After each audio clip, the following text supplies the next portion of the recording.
మీ నాన్న పడితే అన్నాడు కదా, అసలు వాడి వల్ల ఇది అంతాను, వాడి వల్ల ఇది అసలు ఇలా పెట్టిపోతుంది. అసలు మళ్ళీ మా నాన్న మీద పడ్డావు, మా నాన్న ఏం చేసాడు మధ్యలో?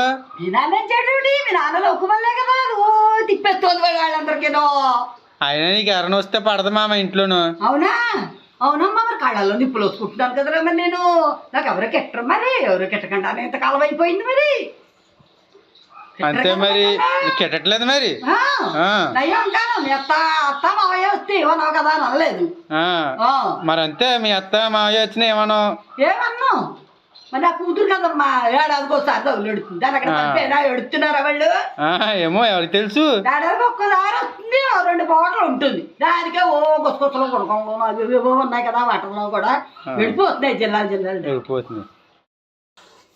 మీ నాన్న పడిద్దే రాని చెప్తాను, దొంగ పడవ అసలు ఏమిటో మరి, అసలు పెళ్ళానికి ఎందుకు వదాల్సి ఇచ్చాడు వాడు రాని, వాడి పని చెప్తాను అసలు నేను. ఏమో మామ, నాకేం అర్థం అవట్లేదు, వెళ్ళిపోతున్నాను ఇంట్లోంచి. ఇంట్లో వెళ్ళిపోతావా? ఈ అప్రతిష్ట కూడా అయినా నాకు మా అమ్మ వల్ల మనవాడు వెళ్ళిపోయాడని ప్రతిష్ట కూడా తెచ్చేస్తారేమిటి? ఇప్పుడు దాకా తెచ్చినవన్నీ చాలైనా నా వల్ల ఏం వెళ్ళక్కలేదు, నేనే పోతాను కావాలండి. ఏ గంగలో నాగో అది అట్లోనూ దూకుతుంది.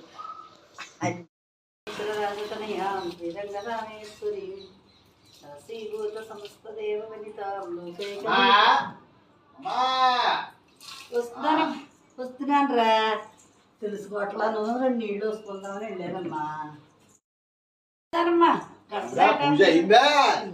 ఇప్పుడే అమ్మా అయ్యింది. తులసమ్మలోకి వస్తే నీళ్ళు వస్తుని వచ్చాను, అయినా అంతకన్నా ఏం చేయలేదు కదా. చెంబెట్టా పర్లేదు బాబు, అయిందమ్మా, ఇప్పుడే అయింది. పలహారం ఏం చేసింది? ఏదో చెప్పుంటావే, చేసే ఉంటుందిలే. చెప్పింది చేయదురా, దాని ఇష్టమైంది. నేను అరే ఏదో ఒకటి నువ్వు చెప్పిందో చేసిందో మొత్తమే చేస్తుంది. కంగారు పడకు. ఏడు ఈ మధ్యన ఏమిటే బాబు, నీకు బొత్తిగా చేస్తాం ఎక్కువైపోయిందే. ఏమిటి చేదస్తా ఎక్కువైందా?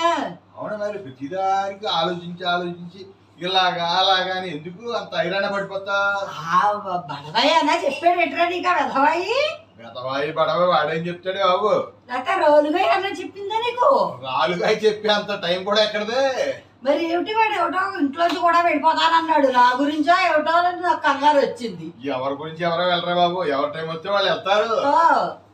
నువ్వు కూడా మరి నాకే చెబుతున్నావు, అసలు ఏమనుకుంటున్నారు? నేను అగ్నిహోత్ర శాస్త్రి గారి కూతుర్ని, దాదాన గారి కోడల్ని, నువ్వు కూడా నన్ను మాట్లాడితే ఎలాగరా?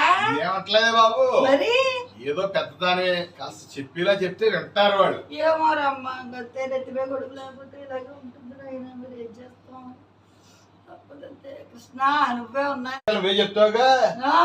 ఏమో నాయన ఇన్ని మాటలు నాకంగా అనవసరం నాయన బాబు. ఏదో వెళ్ళిపోతే నయ్యం, ఇంకా కృష్ణ పరమాత్మ తీసుకుపోనైనా నా కొడుకు చేతిలో వెళ్ళిపోయే కంటే ఇంక నాకేముంది, తీసుకుపో. అయిపోయిందా అమ్మా? అప్పుడే మామా